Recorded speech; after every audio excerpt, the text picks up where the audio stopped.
You're listening to a Frequency Podcast Network production.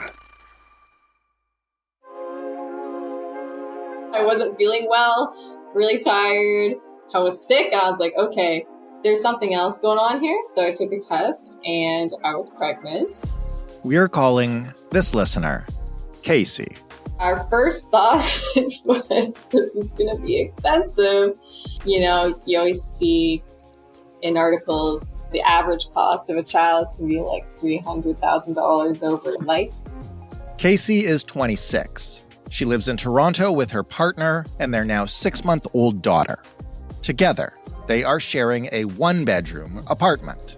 I think imagining lifestyle and trying to imagine raising a kid differently than what we grew up with is really like the financial concern for us.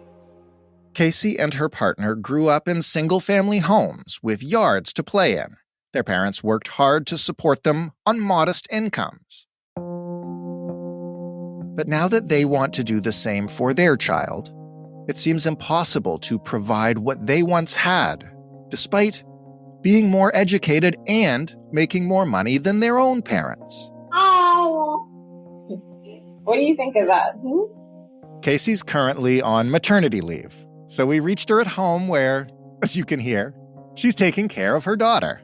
Diapers, diaper cream, wipes, clothing. They're always outgrowing clothing. Kacey's pregnancy wasn't planned, so her and her partner didn't have much time to save before the baby arrived. Now that the baby's here, there have been a lot of new household expenses. Really life-saving to get the bandeau for the breast pump so you can use your hands. But, she says, the biggest and most shocking expense is just childcare. As soon as I could hold a laptop, I started looking for daycares. I had to put a deposit down. You pay by the month. It's basically like rent. With all these new costs have come difficult conversations. Never-ending questions. Like, should they move out of the city and try making it work in a smaller town where housing is more affordable? Should they move in with relatives to help save for a down payment? Should Kacey go back to work after 12 months or continue taking care of the baby until childcare costs go down? Or if she does go back to work, how can she stay competitive in the workplace and still be a present mom? I'm looking into ways I can advance my career. I'm still pretty early in my career. There are some certificate programs I can take, but have to do a huge amount of saving beforehand. And I don't have a parent that could help me financially with something like that. I think it'll be harder to make future progress. For now, they've decided to stay in Toronto and make things work in the apartment. Yeah, I think we're not in the worst scenario, but from my childhood experience and my partner's experience, I think we're doing a little better in some regards, but certainly quality of life and expectations are different now. What Kacey wants to know is, how the heck do new parents afford a child in this economy?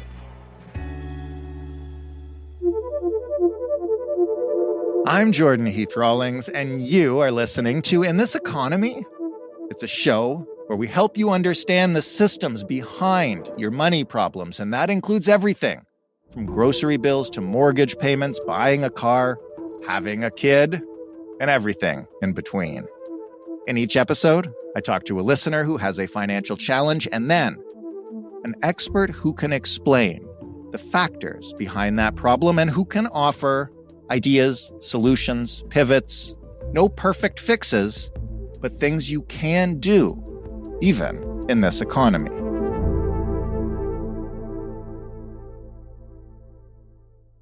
Kacey mentioned that she's read a child can cost $300,000 to raise to adulthood. So we'll start there. Now, in 2017, a Statistics Canada study concluded that medium-income earning parents with just one child will spend $375,000 to raise them to age 17.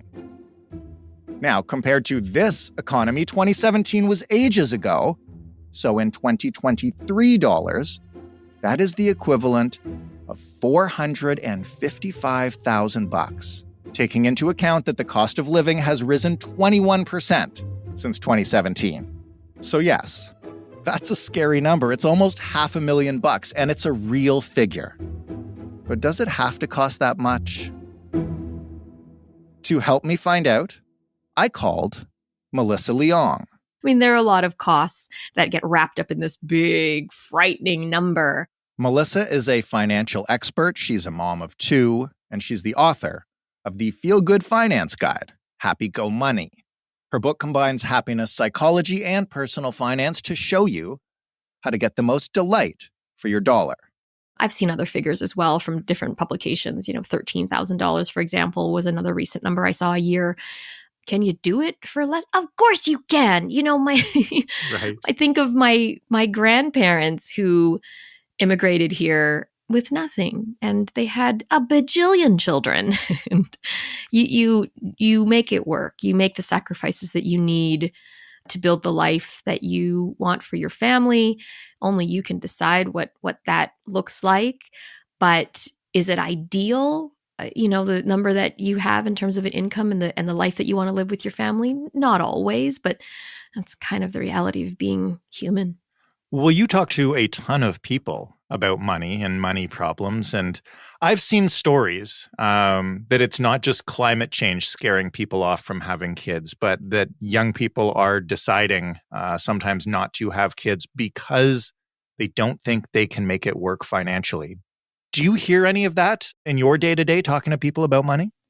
Yes. I mean, we make a lot of decisions based on money, and family is not something that is restricted from that. But the decision to have children is a massive one, and a lot goes into that choice and that big life decision.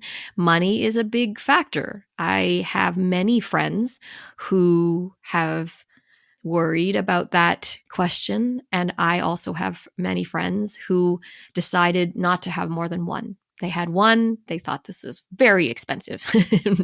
We are happy with the life we have now. Let's not rock the boat. And I have had that conversation with my husband about, do we want to have more kids? We are in a place now where we can afford to give the ones we have the life that we're proud to give them. So absolutely, it's a factor.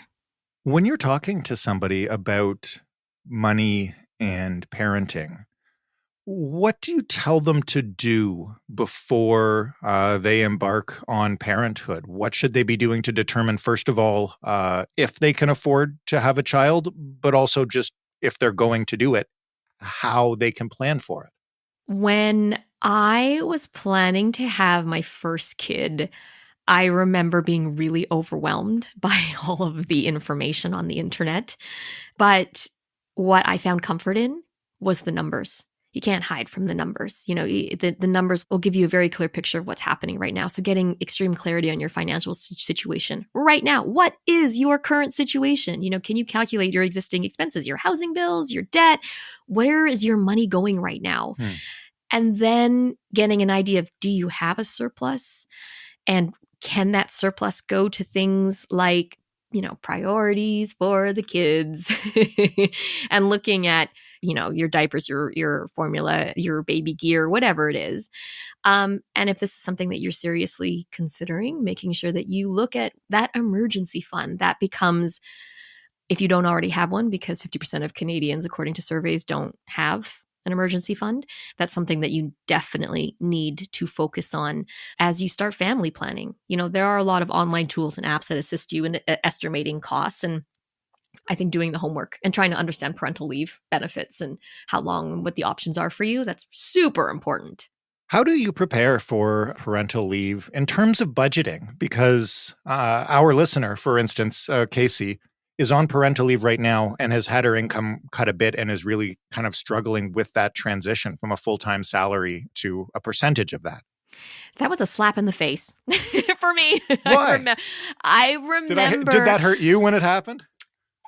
I just remember thinking, yeah, I can do this. And then when it actually happened and I was sleep deprived and not making good financial decisions with my money because I was stressed and tired, that reduced income felt really, like, it stung, it caused even more stress. And so, I mean, it's too late for Kacey, but for other families, what I tell them is to stress test. Huh. So basically, after you review and adjust your spending based on what you think after running the numbers, you will actually be taking in. Right. Can you live, if you have the opportunity to do so, can you and your partner maybe just sock away one person's income and try to live on a single one to get yourself prepared? And if you can do that for a period of time, then one person's income can go to savings, which is what you need. You need to create a buffer for that reduced income. And understanding what may come down the road. I know that's so hard. But for example, for me, I understand, given that I talk about money a lot, that my choices today affect my choices and opportunities for the future. And I was getting a maternity leave top up. But I thought, just what if? What if Melissa Leong, who is mega ambitious, who loves her job, what if she just doesn't want to go back when the time comes? Yeah. Then I have to pay back $8,000 in maternity leave top up. And if I spend it, I'm going to be hurting, and it's going to affect my decision in the future, and give me less options in terms of finding work or not finding work or quitting my job. And so I socked $8,000 away while I was on maternity leave. I basically got the top up and I put it right away into a separate bank account, because I did indeed make that choice and paid it all back. You paid it all back. Congratulations. Thank you. I'm going to ask you more about parental leave and careers right now, because we've segued into that. I understand you're a mom of two, and Kacey, as I mentioned, just had her first one. But she's young. She's 26. She still wants to progress her career. She wants to increase her earning power so she can afford all of this. And she's really struggling with how to balance that. Like, how do you become a caregiver and a family planner and all of that while still being able to keep the ambition and the drive to succeed in a way that will, like, materially reward you, right? We're not talking about doing it out of the goodness of your heart here. We're talking about, like, I'm only 26. I need to get higher in this career so that I can earn more. Kacey, I have no idea. At least that's an honest answer. I appreciate that. No, you know what? I have no idea, because every single day I wake up and I just try to figure it out for myself and for my family, what's right for us. No one can tell you what that balance is for you. But the piece of advice that I do give is, from my personal experience, you cannot do it all. You cannot do it all. There's a fallacy out there where they tell you women can have it all.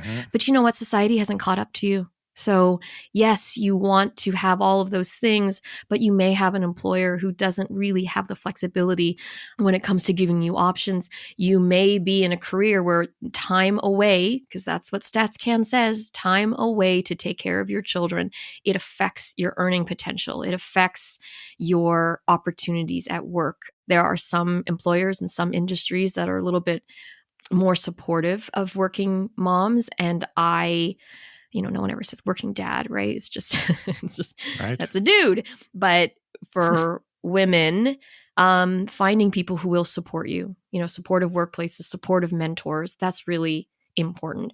For me, it was a shock for many of my friends, coworkers, and family members what I chose to do. I chose to step away to spend more time. I thought I was giving up a $70,000 a year salary, but more importantly, it was a career that I had put my blood, sweat, and tears into.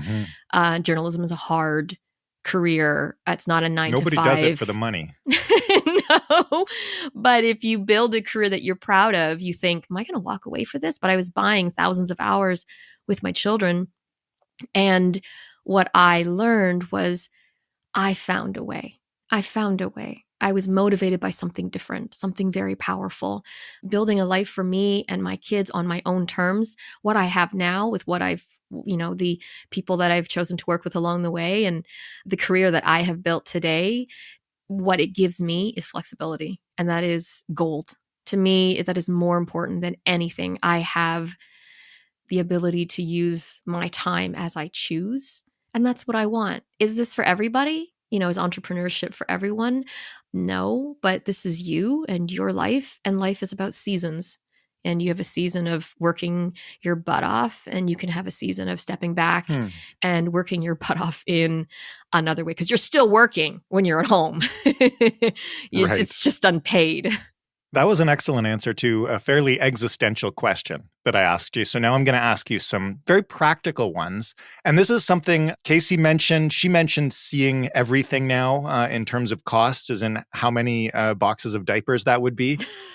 I remember in those early days of parenthood as well, you're so desperate for everything to go well. You're so desperate to get some sleep. And you're being told that any number of things will make your baby's life better, will make your baby fall asleep sooner, will give you a better bond with your baby, or give your baby a head start with this toy. There's a whole industry out there like preying on that feeling. How do you decide what you need to buy for your child and what you don't need to buy? When I first had Jet, my oldest, I remember not knowing what to do and what I would need. And I downloaded a list off the internet of what I needed. And then I sent that list to a bunch of my friends, asking them what they thought and to give me their lists. And I vividly remember getting my best friend's list. Carrie, I love you, but your list was ridiculous. It was... I'm not going to swear, but it was such BS. The super duper extra expensive sleep sack? It was like the most expensive stroller, this weird oscillating seat thing that looked like an alien pod that's supposed to lull your kid into this calm state. The Ferrari of strollers. Absolutely. That was important to her, but not necessarily important to me. And so I had to really get a lot of second opinions. I basically found lists and I cross-referenced them with lists from my most practical, frugal friends. And I just realized that my personality and my values when it comes to stuff is very different than maybe other people's. Of course, I get caught up with mommy influencer, this infinite scroll of things that they say we need to get. But I regret it. That was my next question, which is, what did you buy that you regret, that you would advise, parents to be like, don't get sucked down that one? Oh, whenever I talk about these things, it's so tough because we are all different. So I'm going to lean on research and I'll tell you what the science says and how I've tried to live my life in line with what, researchers have told me about spending my money in terms of finding fulfilling joy. I regret spending on things that didn't align with my values. So stuff. I don't really value stuff. I bought a crib. The baby's never slept in it. Every single toy that I bought my kids, guess what? I regret it. The furniture, any kind of furniture that is little, I regret it. The decor, anything that's for tiny baby, regret it because it was so temporary. And there's this thing that happens in psychology, neuroeconomists explain that, especially when you've got like high pressure situations like having a kid, you have present bias. You're stressed. And present bias means you're going to think that this part of your life or this thing that's happening is going to last forever. Yeah. And that's just not the case, especially with little ones. So leaning back on what I value memories and experiences. So all the money that I spent on creating memories for my kids, like stuff that we did together, family vacations, I don't regret that. Love it. Happy. Glad I spent the money on that. Keepsakes, things that I could remember, like their little tiny handprint and just stuff that would help me experience that joy again. Still an experience like when they painted something and I put it on my wall in a frame. Never regret that. But the values thing, leaning on your values, that will help you dictate, long term, is this going to give me pain to look back and think that I spent it on this? And some things you don't know because values also change. You mentioned sleep.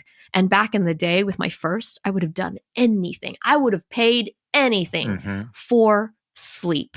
We spent money on a sleep coach. I spent money on all sorts of pillows and this and that. And I have changed and it's not in line with my values anymore. And this is just me confessing maybe on your podcast. But if I could take back every moment and every dollar that I spent on trying to get my kid to sleep instead of just going in there and comforting him because he was afraid at night. I'm so sad about it when I think about it. Yeah. I would, because it was temporary. And we think that this is going to be hell forever, but every season is so short. What do they say about having a kid? The days are long, but the years are short. That's actually a really fitting segue to my next question, because they get older and they get older more quickly than you would like. And all of a sudden, they have voices of their own. And more importantly, I think wants and desires of their own.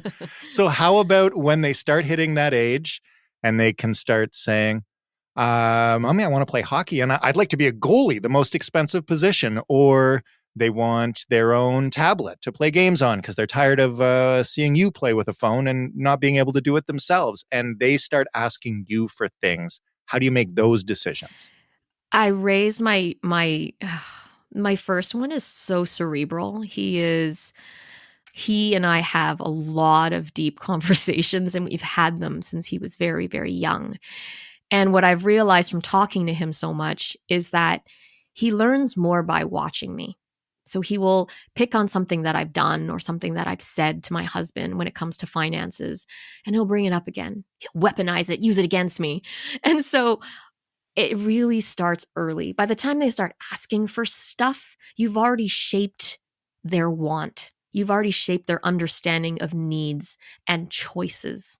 And so, if you haven't gotten there yet, to the point like Jed is 8 now, but I started having conversations with him much earlier than that and doing things purposely in front of him when it came to money, going to the grocery store, talking about budgeting, talking about, okay, I have this much. Right. I have to choose. When he would go to the dollar store, I would make him choose. My second one is amazing. We were at Dollar Tree 2 days ago and he had an armful of toys because I looked away for 2 seconds.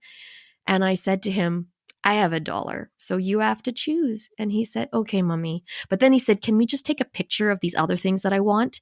And maybe one day when we come back, I'll remember and I'll buy it. And I thought, that's excellent. That's excellent. That's what I do today. I have a list on my phone of stuff I want to buy.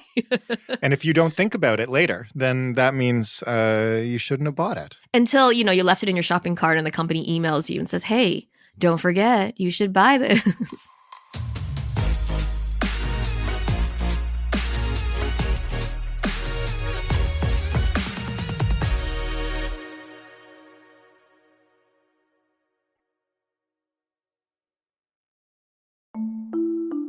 A little later on, presumably, those smart kids are going to go off to university. And I mention university not just to talk about RESPs, but also to ask you how you balance. So you're constantly facing all these in-the-moment pressures to spend that you just mentioned.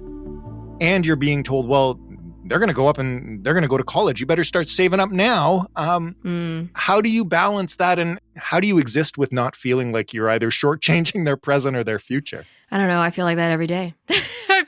I feel like I am fair enough. I'm doing something today that, am I doing enough? It's the mom guilt, right? It's the parental guilt. You feel that am I teaching them everything they need to know? Am I preparing them for the world? And I do tell, especially women nowadays, more and more, that you need to prioritize yourself. The world tells you that you're not doing enough. The world tells you that you're not being a good enough parent. And at the end of the day, all you have to do is try. And if you think about your own parents, so many of my friends, they're the children of immigrants, people who came here and gave everything to their children. But now the children have to look after them. So what you want to prioritize yourself, that your kids never have to worry about you. You put your own oxygen mask on first before helping others, right? So when it comes to prioritizing your savings goals, that's from, first of all, emergency fund, because it does help your family. Debt repayment, because that does help your family. Then retirement, your retirement. And then maybe simultaneously or after that, education, if that is important to you, so that you can get that free money from the government by opening an RESP. A quick sidebar right here. The free money Melissa's talking about, it comes when you open up a registered education savings plan for your child and start contributing. The government then matches a percentage of your contributions through what's called the Canada Education Savings Grant, up to a lifetime maximum of $7,200. What about childcare? I imagine this is a question you get a lot from parents. Here in Toronto, I know it can cost anywhere from $1,500 to $2,000 or more a month I know there is a $10 daycare program. I also know that's not everywhere and it can be tough to get. Explain Yes. how to navigate that for parents. That was one of the reasons why I decided actually not to go back into the office. And a lot of parents are stuck in that situation where they have to do very early research on local daycare options and costs before they're even pregnant, because I remember back in the day, the waiting lists were crazy, and trying to find places that were affordable, places that would have great deals, for example. So there were some co-ops that would reduce your fees, for example, if you came in and volunteered once a week. So there were some alternative childcare arrangements that were out there for people. This is when I was doing family planning and looking. We looked at everything. We looked at, okay, would our mother-in-law come in even just half days, some days? Can my husband and I stagger, especially when we've got work from home now, post-pandemic, where we have a little bit more flexibility in terms of maybe finding something that was within our budget. That's hard, right? I mean, yes, we've got the $10 a day childcare program that's coming out.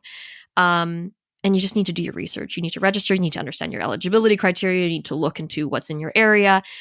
And if you currently don't have it, then you have to do the extreme clarity I was talking about at the start of the interview, where you look at what you have and how much this is going to cost and what other benefits that you can take advantage of. It's everything is going to help, right? Your child tax benefit, your universal childcare benefit, even you've got provincial programs for additional support. All of these things, you have to do the homework. If parents are interested in learning more about the programs that are out there, I would suggest that they visit their local government websites. So your local province, the Government of Canada's campaign, they're putting out a lot of information about their federal childcare initiative, and they'll have more information online. The last thing I want to ask you, and I think it might be perhaps the most important thing in terms of a mindset between finances and parenting, is one of the things that keeps coming up, and you mentioned it in terms of immigration, is we want to give our kids a better life than we had, or at the very least, the same standard that we grew up with. And Kacey mentioned to us she's raising a kid in an apartment. She can't afford a house. Nobody can afford a house. And she thinks about when she was a kid and, she had a backyard and a lot of outdoor play and all that kind of stuff. And it can feel like you're not giving your kids even what you had because it's so tough right now. How do you navigate that? And, how does our understanding of what it means to be a parent or a family need to change to accommodate just the reality of this economy? This is a tough question because it's multifaceted. There are numbers, research that supports the idea that obviously children who grew up in tough economical situations, in poverty, that has a lot of implications for their well-being, for their mental health, for their physical health, for their academic health, many, many things. But I'm not going to focus on that because I could talk about that for another half hour. And it's structural. It's a serious issue, affordability in our country and many parts of the world. It is absolutely a serious issue. But I'm going to address situations like Kacey, where she may be feeling, how do I give my child everything that I want for them, including my own benchmark of what I had when I was young? And every single time I talk to my friends, my family, my coworker, when we talk about the things that we want for our children, yes, you want to give them the absolute best. But when we talk about our own upbringing, our own childhood, and we talk about what we really gained from that, the love, a sense of safety, a sense of not just safety in like living in a home that is free from crime and abuse. I'm talking about a safety to be who you are, to be seen.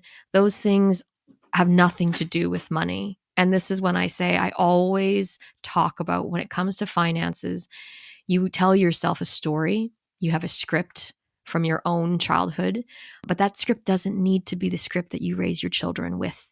And so leaning back on your values, the things that you think are most important, encouraging financial literacy in children. You want to pass on generational wealth. There are other ways to do that aside from handing them a property, teaching them about money in a healthy, empowering way that can absolutely be helping when it comes to their wealth in the future, and teaching them the things that you value that are outside of dollars and cents. And so over the holiday season, my children and I, we decided we were going to deliver presents for a charity to children in underprivileged neighborhoods, because that is something that I think is important. It has nothing to do with me giving them everything that they necessarily need, but I'm passing on to them the things that make me feel wealthy.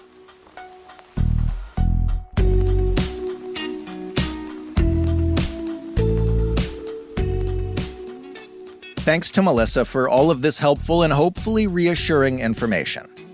The truth is, there isn't really a quick or a universal answer to how to be a good parent. And not much of being a good parent involves money. But here are 3 things that we hope you take away from this conversation. First, align your spending with your values. If you're on a fixed income, you can't have it all, I'm sorry. That is the truth. But what you do have is the power to decide what you spend your money on. So ask yourself, what can I buy today that is going to make me feel good later? When your spending aligns with your values, that's kind of like buying happiness. Second, you have to ditch the guilt. Put your own oxygen mask on first by creating an emergency fund, by paying off debt, and by saving for retirement. Worry less about what you can't buy your kids and instead focus on creating a safe and loving home environment for your family, because that really is what matters most, and hopefully that's what they'll remember when they're older. Finally, number 3, I have homework for you. You need to do research on what benefits are available to you.